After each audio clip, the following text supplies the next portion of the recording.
Hello, everyone. Welcome to the Newsbrowse News broadcast. According to DW, Ukrainian drones launched a large-scale attack on Russian oil facilities on the Baltic Sea near St. Petersburg on Saturday.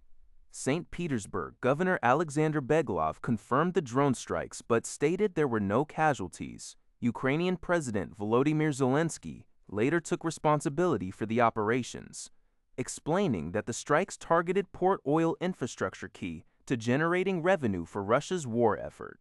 Zelensky also noted that the drones hit Kronstadt, a significant military target located more than 850 kilometers, 528 miles, from Ukraine's border. Additionally, Alexander Drozdenko, governor of the surrounding Leningrad region, reported that drones struck the port of Vysotsko, which handles oil, coal, and liquefied natural gas. Russian authorities claim to have intercepted 389 Ukrainian drones overnight across the country, with 72 shot down over the Leningrad region alone. In response to the drone activity, neighboring Finland temporarily restricted aviation and maritime traffic in the eastern Gulf of Finland. According to a report by Lienhe Zhaobao, the United Nations Educational, Scientific, and Cultural Organization, UNESCO, has decided to maintain the World Heritage status of the Great Barrier Reef, electing not to place the site on its list of World Heritage in danger for the time being. The Australian government welcomed the announcement, stating that it validates the country's extensive efforts in environmental preservation. While UNESCO acknowledged Australia's ongoing work to address climate change, improve water quality, and manage land clearing, the organization highlighted deep concerns over a significant decline in the reef's hard coral cover between 2024 and 2025. This decline was primarily driven by consecutive marine heat waves, leading to a massive coral bleaching event, the sixth since 2016. Other environmental pressures include extreme weather, coastal development, and outbreaks of crown-of-thorns starfish. While tourism officials expressed optimism, environmental groups, such as the Australian Marine Conservation Society, argued that existing measures remain heavily insufficient. They noted the reef's immense economic value, contributing approximately $9 billion Australian dollars annually, and urged the government to implement stronger protective measures rather than waiting for international warnings. According to the Epoch Times, Solomon Islands Prime Minister Matthew Wall, who took office in May, has formally declared a shift away from the pro-Beijing policies of his predecessor.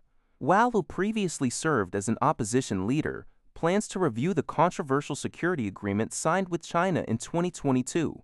This agreement had sparked significant concern in Washington, Canberra, and Wellington regarding potential Chinese military expansion in the South Pacific. During his recent visit to Australia and New Zealand, Prime Minister Wall emphasized that his administration aims to prioritize long-standing democratic partnerships. The analysis suggests that this pivot signals a major geopolitical shift in the region, as the Solomon Islands seeks to move away from Chinese security influence. Observers note that while the U.S. has begun to increase its presence in the Pacific to counter regional instability, the shift in leadership in the Solomon Islands highlights a growing preference among some Pacific nations for more transparent, mutual, and historically rooted international alliances.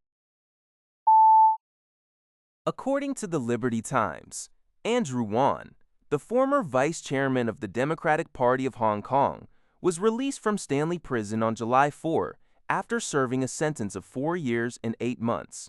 Wan was convicted of conspiracy to subvert state power under the Hong Kong national security law in connection with the 2020 Democratic primary election, known as the 35+ campaign. Witnesses reported that at around 5 a.m., police vehicles entered the prison, with at least 10 officers on standby outside the gates. One left the facility inside one of the police-escorted vehicles shortly after.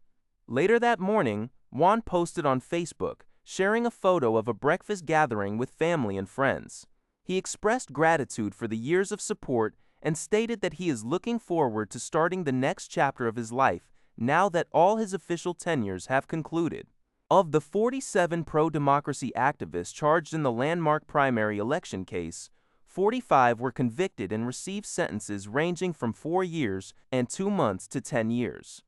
Several of those convicted have already completed their terms and been released.